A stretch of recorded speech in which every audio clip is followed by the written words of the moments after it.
Hola bloggers y blogueras, hoy os traemos una entrevista que la vamos a realizar a Carmen de la Bandera. En primer lugar, muchas gracias, Carmen. Muchas gracias a vosotros. Y viene a raíz de su último libro, que es La simiente del viejo y robusto chopo. Bueno, quería preguntarte, ¿qué tal los nervios? Bien. Bien. Bien. Bueno, Si no me preguntas cosas muy difíciles. Claro, a la hora de... ya es el libro aproximadamente el 17 o que publicas, Sí, el número 17. Sí. ¿Cómo es publicar un libro y que salga y verlo y tenerlo y así 17 veces? Eso es algo...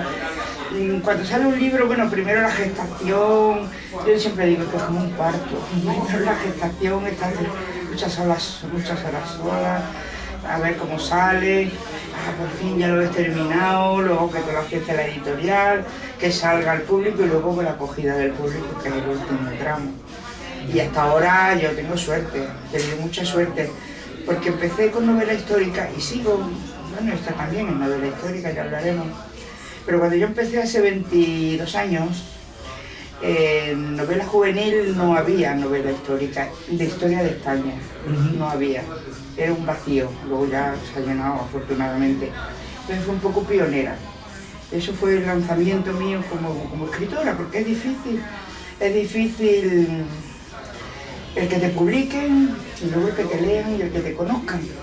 Pero tuve suerte porque el libro este que tú me dices que leíste cuando estaba estudiando, Un hoyo profundo al pie de un olivo. Un hoyo profundo al pie de un olivo, que es una novela sobre la expulsión de los judíos, pues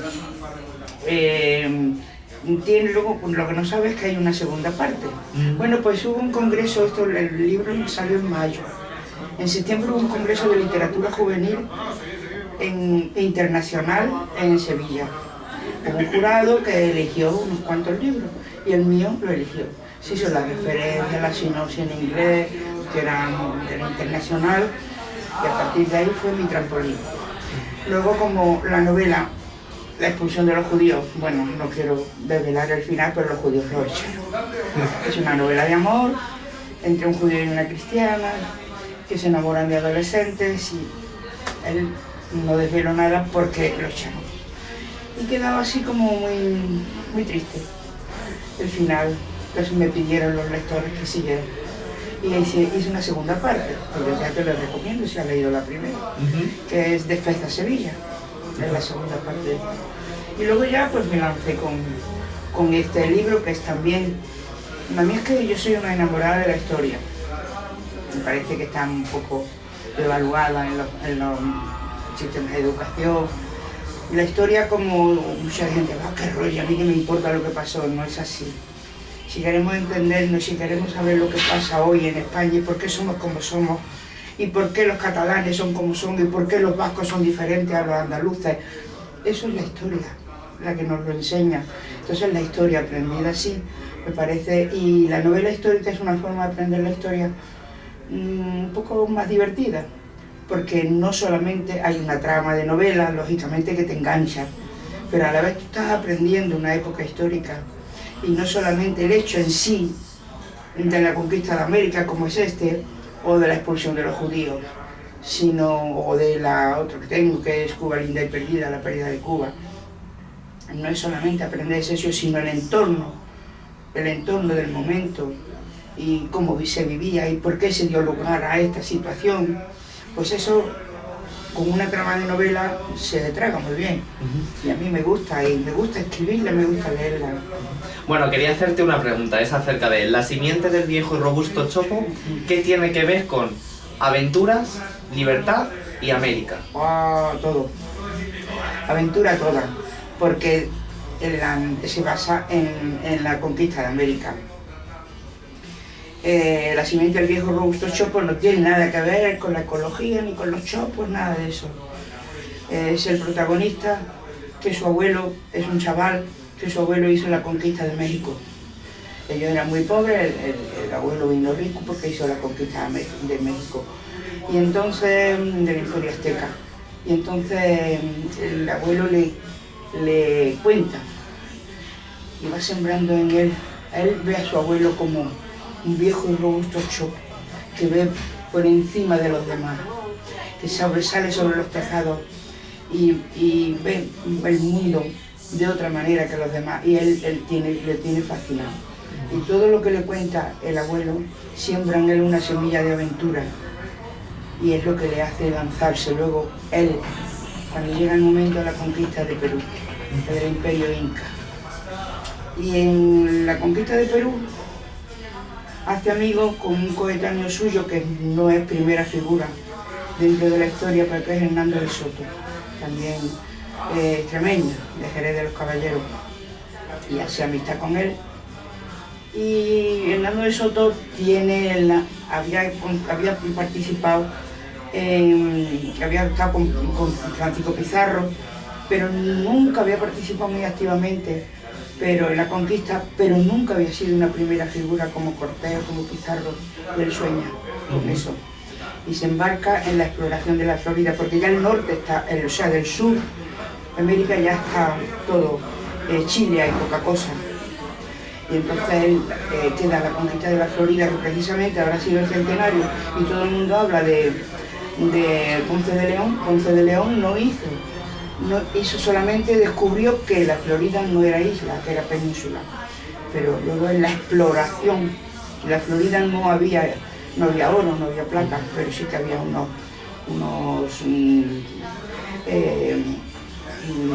tierras muy fértiles para sembrar allí, entonces hizo la exploración de la Florida. Y entonces están las tres partes del libro, todo eso novelado, con amor, con envidia. Viene reflejado cómo era la relación de los conquistadores, de los que iban, cómo era la procedencia, cómo se relacionaban. Bueno, pues es una trama de novela muy, muy apasionante que te lleva. Es un tema un poco, meterte en esto es bastante controvertido, porque la conquista fue la conquista. Claro. Y hubo de todo, y hubo abuso y hubo quien no abusó. Y entonces, pues, yo he querido, lógicamente, tú tienes tu ideología, tú tienes tu forma de ver las cosas, pero tienes que ser bastante imparcial a la hora de analizar la historia. Yo cuento, el lector juzga. Claro. Bueno, otra pregunta es, ¿cuándo comenzó usted a escribir? Yo escribí desde pequeña. Desde pequeña. Una cosa es publicar. Yo daba clase de historia y entonces, ¿cómo se me ocurrió a mí empezar esto? Como me gustaba escribir, cuando iba a una época histórica, yo hacía un relato histórico, corto. Un poco como novela, pero en cortito. Se fotocopiaba, los chavales lo leían, le encantaba. Entonces busqué, porque quería fomentar la lectura dentro de mi área. Y me encontré novela como yo quería. Y me lancé. Escribí la primera, que es Un hoyo profundo al pie de un olivo. Y ahí empezó. Por eso escribí yo desde siempre, desde pequeña, siempre. Pero publicar ya es otra cosa, o sea, publicar pues cuando ya escribí esa novela. ¿Se considera usted escritora profesional después de haber publicado tantos títulos? Ay, eso de escritora profesional es muy engolado, no lo sé. Yo soy, si el que escribe, sí, porque escribo, soy escritora. Pero tengo también otra faceta en mi vida que no solamente escribir. ¿Recuerda usted a quién le firmó su primer ejemplar que recibió de su primera novela? Fue en la presentación, precisamente la primera persona, posiblemente para mi madre, que le gustaba lo que yo escribía. Probablemente a lo largo de toda la carrera literaria haya usted tenido días en los que se haya sentido como mejor va a ser que deje esto, que me dedique a otra labor. Muchas veces. ¿Qué ha conseguido o qué le ha ayudado a combatir ese desánimo? Pues mira, un poco mi tesón y un poco también el apoyo de mi marido. Yo siempre digo, a mí nadie me ayuda porque yo hago mi investigación, yo me invento la historia, nada. Pero también hay otras ayudas, ayuda a decir, no, esto sigue para adelante, que esto está muy bien, olvídate de la casa, olvídate de la compra, olvídate de todo y tú métete ahí y sigue para adelante porque esto vale y tal, pues.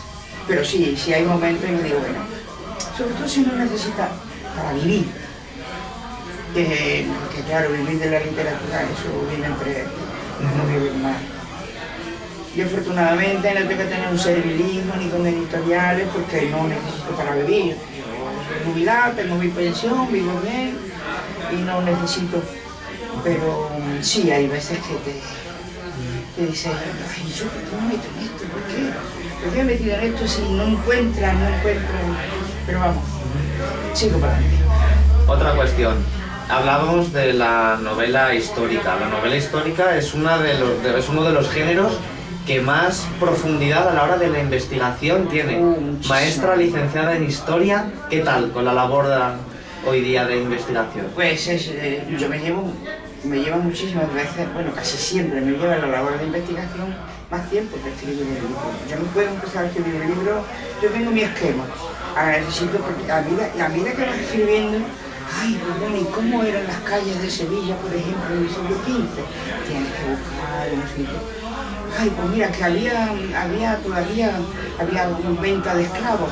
¿Y cómo era? ¿Y lo que valían? ¿Y cómo vivían? Son todos, van surgiendo temas de investigación que son muy largos.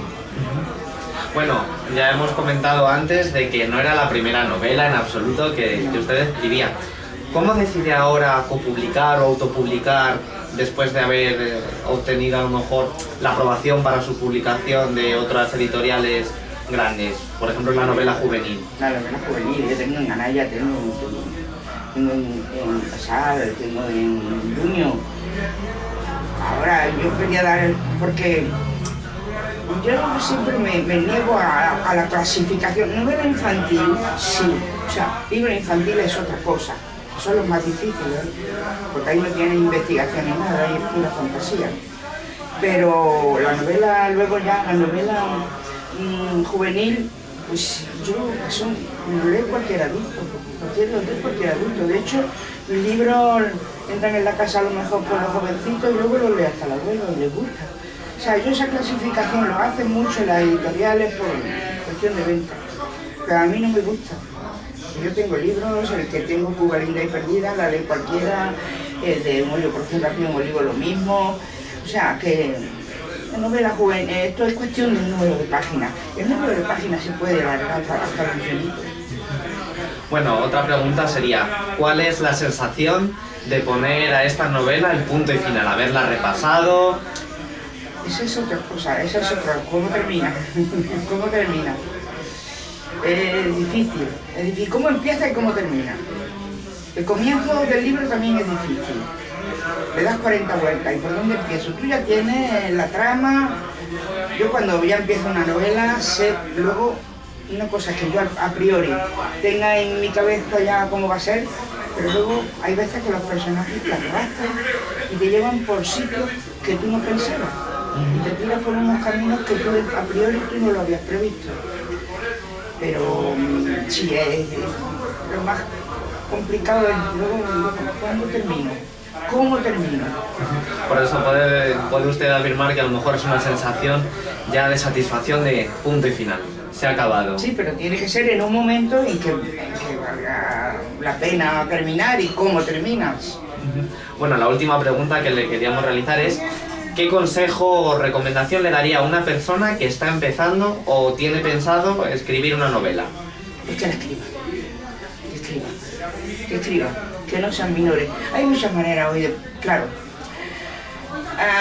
Yo oigo algunos escritores, a mí me da igual, yo escribo lo que me gusta, me da igual que me lea que no me lea. Eso no es verdad. Eso es como el cantante que profesional. Tú quieres que te escuchen, tú quieres que se vean tus discos, tú quieres que te lean. Y tienes que ponerte también un poco la mente del lector. Entonces, por ejemplo, yo tengo la ventaja que como he estado mucho con adolescentes, sé que las largas descripciones muy barrocas me aburren. Para decir que el personaje fue de aquí, de su casa a la casa de su abuelo, y tengas 3 páginas detallando cómo era la calle de Paz, es muy bonito, literariamente, pero al lector generalmente termina cansando. Bueno, pues muchísimas gracias por esta entrevista y bueno, vosotros ya sabéis que aquí en la cajita de información, en la descripción, podréis hallar cómo adquirir este ejemplar. Así que un saludo y nos vemos en el próximo vídeo. ¡Hasta luego!